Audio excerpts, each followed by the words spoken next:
the why we should do so well, let me just be real clear. It's not for the money. If money is your motive, money will elude you your whole life. Anyone that tries to hoard money, or folks are fixates on money, money eludes them their entire life. People that go after it for the right reasons, money runs to them.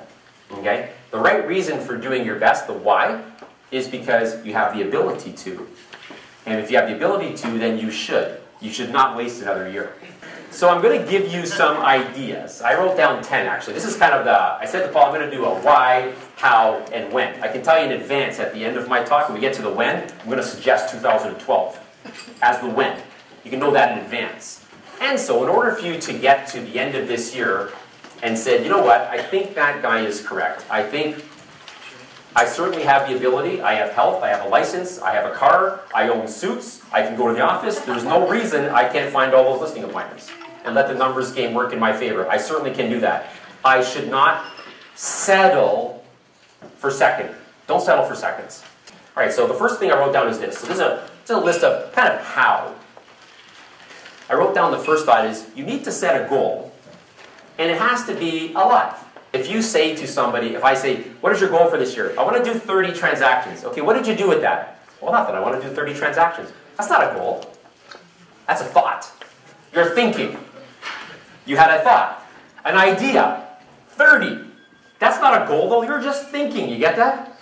It's not a goal until you write it down and develop some infrastructure. How many people know here that I'm not a neurologist? Disclaimer here. Okay, you guys all know that? Okay, all right. I'm not.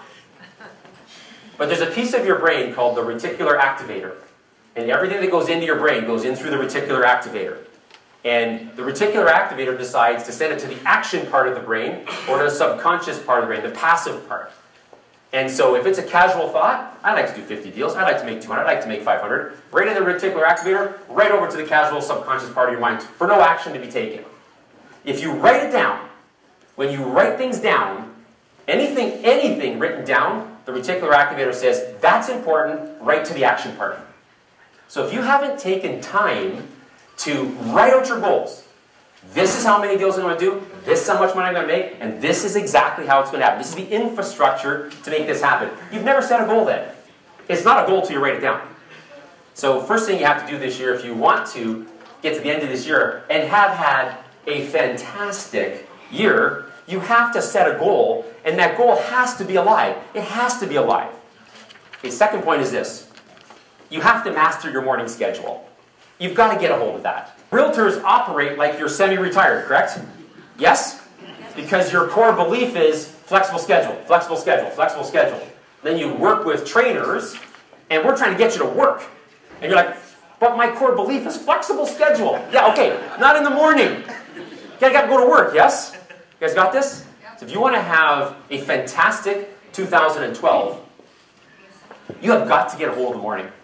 You have got to capture your morning schedule back, which means you are going to have to get to bed earlier. You don't have to party every night just because you're a realtor.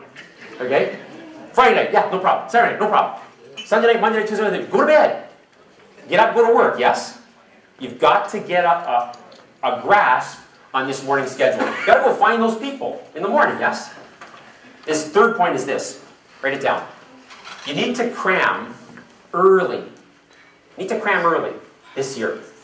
Now listen very carefully to this. You guys remember back to school? I know for some of you that's a long time ago. You've got an exam coming up. You've known about it for, I don't know, 3 months. Haven't studied at all. Last 4 days, cramming, yes? Correct? I like cramming. I think you should cram. You should cram early, okay? When you're thinking about this year, say 40 transactions, you can't be thinking like this. You know, Rob, come on, relax. Well, this is hard for me to do anyways. I haven't had any coffee today. This is zero caffeine, Rob. Okay? So, it's a work day, yes? So, you got to get this idea in your head that you got to get going fast here. Cramming is excellent. Cram early. You want to do 40 deals this year, try to get 20 in by May, yes? Fight off this urge. Hey, relax, we're at a whole year. That sounds a lot like a realtor, yes? Hey, take it easy. It's only January the, 17th. Relax, lots of time. That will get you in trouble. That will get you behind the 8 ball, and then you'll be playing catch-up all the time. You want to hear an interesting stat? And we say this to our clients all day long. On March 31st, the end of the first quarter, okay, that last day of the first quarter, if on that day you're on track for your goal, so if you want to do 40 deals, you have to have 10 done. Not carryover. You wrote 10 in the first quarter. 25% of your goal is written from January 1st to March 31st. If you do that, if you find a way, you hit your goal 80% of the time. Almost always. As a matter of fact, the 20% that get on track and then screw up almost always had something personal go on in their life. Rarely do you fall off. Unfortunately, every coin has two sides, yes? Yep. Pendulum swings both ways. So if you get a slow start to the year, and on March 31st you're not on track, you only come back 20% of the time. Only 1 in 5.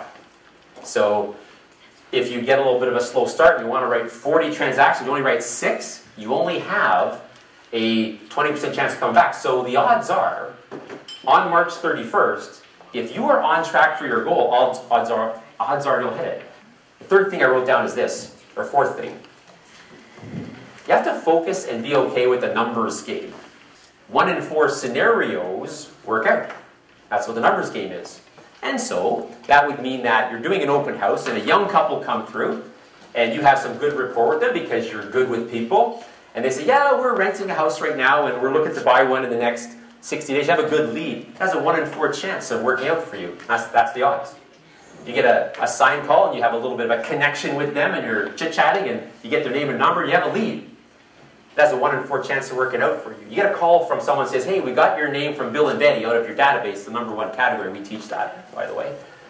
That has a 1 in 4 chance of working out for you. The only exception to this 1 in 4 chance is your past clients that just call you and say, it's a come list me. Everything else has a 1 in 4 chance. And so, if we already know that, and we could put a plan in place to find all those leads. So, if you want to do, Kathy, 30 deals, Kathy would have to find 120 scenarios, correct? Yes? Okay. And if you want to do 25 deals, you have to find 100 scenarios. If you want to do 40 deals, you have to find 160 scenarios. As simple as that. And so I'm telling you this. You may or may not know that that's how it works, but that is how it works. My son Josh has a real estate license now, so I'm working with him. I'm pretty persuasive. You know what my odds are? You know what my ratio is? 1 in 4. Because everybody's is 1 in 4. Okay? So, last year, if you wanted to do 30 deals and you only did 10, it's not because you're not good at what you do. And it's not because you weren't committed. It's not because you don't have a desire. It's because you found 40 scenarios and you did 10 deals. You didn't find 120 scenarios. You didn't commit every day like you're supposed to. You write this next point down. Have 2 crazy days per month. 2 crazy days per month. That's not lazy days. Crazy days. 2 per month. So twice a month, just have a crazy day, a prospect all day. Write this next point down. Get some accountability in place.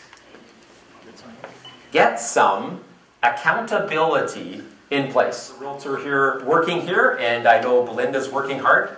So I might say to Belinda, okay, let's talk every day at noontime. I'll call you this week, you call me next week, I'll call you next week, call me next week. So this week I'll call you, we won't wonder at noon who's calling who. And I'll become accountable to my morning schedule with Belinda and vice versa, right Belinda? That would be very helpful for you. Considering that one of your core beliefs, see the core beliefs is what is the biggest problem for coaching and training companies. Because you got into real estate with I want to make lots of money and I want to have a flexible schedule. That's one of your core beliefs. That's why coaching companies struggle with realtors so much. Because we have a hard time getting past and having you change that core belief to have you get to work. That's the problem. You get some accountability in place, then it'll be better for you, yes? So you wake up in the morning and you don't feel like prospecting, which, come on, that's almost every day, yes? When I have to do my coaching calls, I feel like doing anything other than doing my coaching calls. I try to figure out a way. I'm thinking, how can I get paid but not make the calls? I haven't got a solution yet. I'm working on it. Of course we don't want to make our calls. Of course we don't feel like, what's that got to do with it? You wake up in the morning, you see the 401 is really busy with people going to work. I think they're all like this in their car. Man, I can't wait to get to work. I love this job. It's so exciting. Think that's the case? For a few, yes? This is everybody mostly, oh crap, gotta go to work again, yes? Correct? Right. Well, who cares if you don't feel like you get to work, yes? Right. If you have some accountability in place, and you don't feel like doing it, which is pretty much every day, But I know I have to talk to Belinda at 12 o'clock, so I'll make my calls, yes? You guys got that? Write this next point down. Don't stress when you screw up. Don't stress when you screw up. You might note here that I didn't say if you screw up. When things happen, they will, correct? Just get over it. Get over it. Move along, yes? You guys clear? Watch. When they happen, move along. Don't hold on to stuff. Next point, write this down. Go the extra mile for your clients and for yourself. Don't be the person that does the absolute minimum that is necessary, that is required of you. Go the extra mile, yes? Go further down the path. You guys got that? Yes. And so I'm saying on this point, in 2012, you want to do your best because you can. Everything, go the extra mile. For them and for yourself. Write this next thing down, please.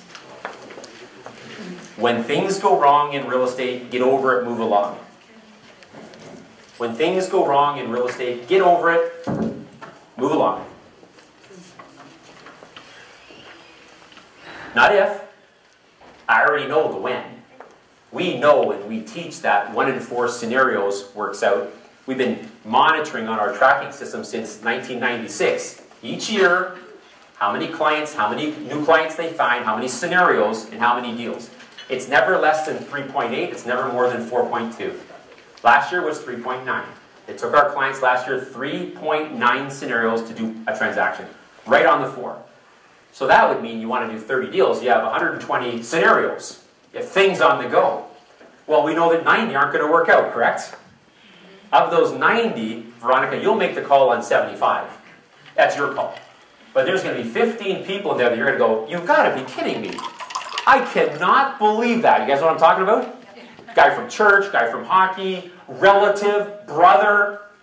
But there's going to be a group of people, Lauren, that you're going to think to yourself, I can't believe that. I cannot believe that that person did that. It's going to happen every year, yes? A bunch of times. Not the whole group. You'll make a call on most of them. With those, you got to get over it. You can't afford to have your mind go in the tank for 3 days, 4 days, 5 days. We hear this on coaching all the time. Ken would know this. We have a coaching call. They go, oh, I'm so angry. I've been mad all week. When did this happen? Right after our call last week. Well, that was great. So we just wasted a whole week, yes? Of not being energetic, not going after it, not going the extra mile every day like we're supposed to. So when stuff happens, get over it. The big hitters, the people rising to the top of their field, their profession, athletes or salespeople, those are the people that have a strong current flowing toward their goal. They just jump into it. Everything comes to them. You ever notice that? Man, it just comes to them. Those are the people that are positive. Those are the people that are understanding that the reason they should do their best is because they can. The reason they should do their best is because they have the ability to. Not for the money, that's just a sub-benefit. Which kind of brings me to the when. We started this with why, and then we did some how, and now the when. And I said to you before we started that, the when would be 2012. And so I'd like to say this to you. So I don't think you should waste another year of settling for second best. I do not think you should waste another year settling for second best, and I'm telling you in advance that if you do, and you hang around, your fans will not understand it. Your fans, at the end of 2012, will not get it. Anyone in this room that's in our coaching program, you know I'm your biggest fan. You know that. That is blatantly obvious that I am your biggest fan. I make that clear to all of the clients. We are your biggest fan. Paul, the managers, and so on. You screw it up again this year because, for whatever reason, even though when others do it, we always say, I would so be into it if that was me. Well, you know what? It is you. And so the time to do it is 2012. This should be your year. This should be the year where you drop everything aside, let things go, work the numbers game, and make it happen.